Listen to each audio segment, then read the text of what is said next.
চলো আমাদের নতুন ডিজাইন স্টোরিতে আমি আমাদের একটা কমপ্লিমেন্টারি একটা ভিডিও বানাচ্ছি, যেখানে আমি আমাদের একটা আমাদের ইন্ডাস্ট্রির মধ্যে যত রকমের অটোমেশন হয়, যে হোম অটোমেশন বা হোম সিকিউরিটি যেসব পারপাসগুলো আছে সেগুলো ফুলফিল করার জন্য আমরা নানা রকম মার্কেটে আমরা ঘুরেছি। তার মধ্যে আমরা একজন ভালো একটা মানে পরিচিত মানুষ এবং সে যার অভিজ্ঞতা আছে এই ফিল্ডে, তাদের সঙ্গে আজকে আমরা পরিচিত হচ্ছি। তার নাম হচ্ছে নিতেশ। তো প্লিজ ভাই, তুমি তোমার পুরো পরিচয়টা দাও। আমার নাম নিতেশ দাস। আমি এই কম্পিউটার টেকনিক্যাল লাইনে গত 8 থেকে 10 বছর কাজ করি। তো এখানে আমরা কম্পিউটার থেকে শুরু করে সিসিটিভি, সিকিউরিটি, যত রকম সেন্সারের উপরে, হোম অটোমেশন এবং সফটওয়্যারের উপরে সমস্ত রকম কাজ করে থাকি। আমরা ওয়েবসাইট ডিজাইনিং করে থাকি। আমরা আপনাদের প্রয়োজনীয় যত রকম টেকনিক্যাল সাপোর্টের প্রয়োজন সমস্ত দিয়ে থাকি আমরা। আচ্ছা আচ্ছা, তো এখানে আমার অ্যাকচুয়ালি আসা উদ্দেশ্য যে কম্পিউটার ব্যাপারে যে সবকিছু কম্পিউটারাইজড হয়। কম্পিউটারাইজটা আমাদের এখন বর্তমানে যত বিশ্বের যত রকমের বাড়ি তৈরি হচ্ছে মডার্ন, সেই মডার্ন বাড়ির মধ্যে শুধু মডার্ন এক্সটেরিয়র ডিজাইন বা ইন্টেরিয়র ডিজাইন রাখছে না, তার মধ্যে ওর টেকনিক্যাল ব্যাপারগুলো কি খুব মডার্ন রাখার চেষ্টা, খুব মডার্ন রাখার চেষ্টা করছি। সেখানে আমি একটা জিনিসগুলোকে উল্লেখ করার চেষ্টা করছি। প্রথমত এটা হচ্ছে হোম অটোমেশন। হোম অটোমেশন মধ্যে কি কি আছে যেগুলো আমাদের বর্তমান যে গ্রাম্য এলাকার মধ্যে মানুষরা আছে তারা এই ব্যাপারে কোনো রকম জিনিসই জানে না, কিন্তু ওরা ভাবে যে ওটা খুব খুব মানে বহুমূল্য, কিন্তু অ্যাকচুয়ালি অতটা মূল্যবান জিনিস না, মানে অ্যাকচুয়ালি এক্সপেন্সিভ না, মূল্যবান অবশ্যই, মানে ভ্যালু হিসাবে এক্সপেন্সিভ, মানে মূল্যবান, কিন্তু দাম হিসাবে অত এক্সপেন্সিভ না। তো সে ব্যাপারে একটা করে ভেঙে বলা হয় খুব ভালো হয়। প্রথম যাবো আমি সিকিউরিটির দিক থেকে। সিকিউরিটি ক্ষেত্রে আমরা নর্মালি সিসিটিভি ক্যামেরা সব জায়গাতে দেখতে পাচ্ছি, যেগুলো আজকে মার্কেটে সমস্ত একটা গ্রাম থেকে আদ্যপ্রান্ত গ্রামে আমরা সিসিটিভি সমস্ত অনেক বাড়িতে পেয়ে যায়, অনেক দোকানে পেয়ে যায়। এছাড়াও কিছু সিকিউরিটির জিনিস থাকে। আমি এক একটা করে জানি সিসিটিভি। তো আমি সিসিটিভি যেহেতু প্রথম যে প্রোডাক্ট আমি ব্যাপারে জানতে চাইছি, সিসিটিভি এখন বর্তমানে বিজনেস যারা করছে তাদের ক্ষেত্রে সিসিটিভি ইউজ করে, কিন্তু যারা অ্যাকচুয়ালি তাদের বাড়ির মধ্যে সিসিটিভি লাগাতে চায় বা লাগানোর প্রয়োজন কিনা সেটার ব্যাপারে একটু যদি ভেঙে বলা হয়। সিসিটিভি তো প্রতিটা বাড়িতে প্রয়োজন। বাড়িতে আজকে বর্তমান যুগে বিভিন্ন রকম খারাপ উদ্দেশ্য নিয়ে মানুষ চলাফেরা করে। আমাদের বাড়িতে কেউ কোনো কারণে এলো, তার মাথার ভেতরে কোনো খারাপ উদ্দেশ্য, সেই উদ্দেশ্যটা সে চাইবে যে আমি ফুলফিল করি। তো তার জন্য ফার্স্ট আমাদের সেফটির যে প্রয়োজনটা সেটা হচ্ছে সিসিটিভি।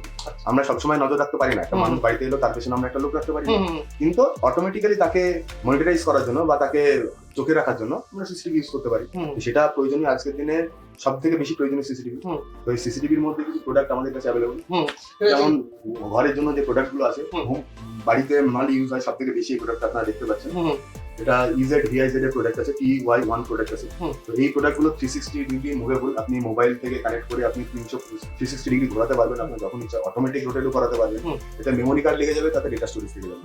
আপনার এর জন্য এক্সট্রা কোনো রকম ডিভাইসের প্রয়োজন পড়ছে না, জাস্ট এটা মোবাইলের মতো চার্জিং পয়েন্ট থেকে তার পাওয়ার দিয়ে দিতে হবে, কানেক্ট হয়ে যাবে।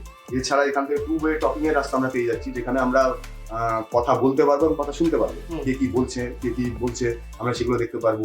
এতে মোশন ডিটেক্ট আছে, সাপোজ আমার ঘরে লাগানো আছে, কোনো দিকে কোনো মানুষের যদি মুভমেন্ট হয় তো অটোমেটিক সে সেই দিকটাতে মুভ করে ক্যাচ করে। এবং আরেকটা জিনিস আমি জানি যে যদি কোনো মানুষ যদি বাড়ির বাইরে থাকে, সে কি করতে পারবে, মোবাইল থেকে অ্যাক্সেস করতে পারবে। সে মোবাইল থেকে অ্যাক্সেস করতে পারবে। আপনার এটা ইন্টারনেট কানেকশনের সাথে আমরা ওয়াইফাই এর মাধ্যমে এটা কানেক্ট করে দেবো বা আমরা কেবলের মাধ্যমে কানেক্ট করে দেবো।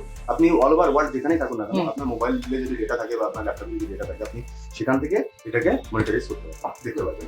গুড। আমি আরেকটা জিনিস জানতে চাইছিলাম যে এই যে সিসিটিভির ব্যাপারটা, যেটা আমরা এখন বাড়িতে ইনস্টল করছি, আমাদের বিজনেস জায়গায় ইনস্টল করছি এবং সিকিউরিটি পারপাসে ইনস্টল করছি। তো যেখানে কি হয়, আমরা দেখেছি গ্রাম্য এলাকায় অনেক মানুষ কি হয় ঘুরতে যেতে ইচ্ছা করে কিন্তু যেতে পারে না, কারণ কি তাদের একটা ইস্যু থাকে যে বাড়িতে যদি চুরি হয়ে যায় কে দেখবে। তো এখানে সিসিটিভি থাকলে তাহলে এটা ওইরকম কোনো চিন্তা করতে লাগবে, ওইরকম কোনো চিন্তা থাকবে না। তো এই বাড়িতে এই প্রসঙ্গে আমার আরো কিছু জিনিস আপনাদের বলার আছে। যেমন আমরা কিছু সেন্সারের উপরে কাজ করি, যে সেন্সারগুলো সাপোজ আপনার বাড়ির চারিদিক দিয়ে আপনার ওয়াল দেওয়া আছে, ওয়াল যদি ভেতরে কেউ ঢোকার চেষ্টা করে, সাইরেন বাজতে শুরু করবে। আচ্ছা আচ্ছা আচ্ছা, আমি কেবলই কথা তুলতে চাইছিলাম। সাপোজ ধরো কেউ আসতে চাইছে বা ভাঙতে চাইছে, সেখানে সাইরেন বাজলে কি হচ্ছে, পুলিশের কাছে কোনো ইনফরমেশন যাওয়ার সম্ভাবনা? এরকম কিছু ডিভাইস আছে যেগুলো আপনার দরজার সাথে আমরা বা আপনার যে গেট আছে গেটে আমরা কানেক্ট করে দেবো। জিএসএম সিস্টেম থাকে, তাতে মোবাইল সিম লাগানো থাকে, যখনই কোনো রকম ইমার্জেন্সি কল চলে যাবে। পাঁচটা নাম্বার আপনি অ্যাড করতে পারেন, যে নাম্বারগুলোতে আপনার 5টা নাম্বারতে অল্টারনেটিভ ইমার্জেন্সি পুলিশের কাছে কল চলে আসে, পুলিশ আমি বাড়িতে না থাকলেও পুলিশ এসে কি হচ্ছে ভেরিফাই করতে পারে, চেক করে নিতে পারছে কোনো দুর্ঘটনা হয়েছে কিনা। গুড। এই সিস্টেমগুলো আপনারা পেয়ে যাবেন। এছাড়া সেন্সারে কিছু অপশন আছে যেগুলো আপনার বাড়িতে কেউ ঢুকলো, যে বাড়িতে ঢুকলেই তার মোশন, আমি যখন সেন্সারটা অন থাকবে সেখানে কেউ এলেই সেন্সার অ্যালার্ম দিতে শুরু করবে। এবং এর সাথে আমরা ইন্টিগ্রেট করে থাকি লাইটকে, যখনই সেন্সার বাড়বে অটোমেটিক ওই জায়গায় লাইটটা অন হয়ে যাবে। তো এগুলো আমরা করে থাকি। এগুলো সিকিউরিটির জন্য আজকে বর্তমান যুগে খুব বেশি চলছে। তো আপনারা শুনলেন, আরো কোনো কোয়ারি থাকলে অবশ্যই ফোন নাম্বার দেওয়া থাকবে ডিসক্রিপশনে। এই প্রোডাক্টের ব্যাপারে যদি কারো কোনো কিছু ইনকোয়ারি থাকে এবং কেনার ব্যাপারে যদি আগ্রহী থাকে, অবশ্যই আমাদের দ্বিতীয় দেওয়া নাম্বারে ফোন করুন।